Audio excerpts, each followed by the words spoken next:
دوای ئامادەکاری تیپی تازە پێگەیشتوانیانەی هەولێرە بۆ خولی خوار 17 ساڵانی تۆپی عێراق کەوا بڕیارە ڕۆژی سێشەممە یاریەکانی دەست پێ بکات. تیپەکە بەشی زۆر یاریزانەکانی پێشتر لە تیپەکانی تازە پێگەیشتوان و بێچۆشێرانیانەکە بووە. ئامانجیان ڕکابەریکردنی نازناوەکەیە. سپاس بۆخوا ئێمە وەکو تیپی تازە پێگەشتوانیانەی هەولێر ماوەی 2 مانگە دەستمان بە مەشق و ڕاهێنان کردیا بۆ یاریەکانی خولی تازە پێگەشتوانی ئەستێرەکانی عێراق.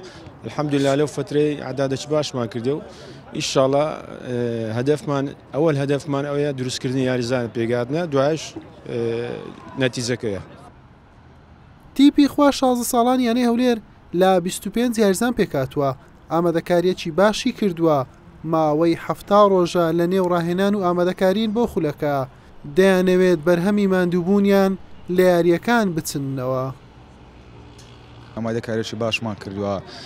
تقریبان 2 مانگە دەستماوە مەشق و ڕاهێنانەکان کردووە لەگەڵ مدەربەکان و دەستێک کارژێر زۆر پاڵپشتمانن. ئینشاڵڵا بتوان یاری سبەی لە بەرژەوەندی خۆمان یارێک کۆتای پێبێن. چکۆ یەکەم یاری دەوری بڕەک زەحمەتە ئەگەر بێوە دەچێت سەر ڕێزکەی سەرکەوتن بەزەکە بدۆڕە ینی لۆ من ناخۆشە و لایبەکانیش ئینشاڵڵا لەتوان ئەماندا پێشکەشی دەکەین.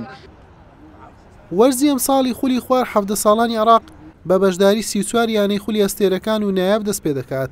یانەکان بەسەر 5 کۆمەڵەدا بەشکراون. هەولێر لە کۆمەڵەی باکووری عێراقا هاوشانی 5 یانەی دیکە. لەم قۆناغا 15 یاری ئەنجام دەدات. لە یاریە کەمیشی هەولێر سێشەممە کاتژمێر 2 خولەکی دوای نیوەڕۆ لەسەر یاریگای دووەمی میوانداری زاخۆ دەکات. حوسێن محەممەد کەناڵی پێام هەولێر.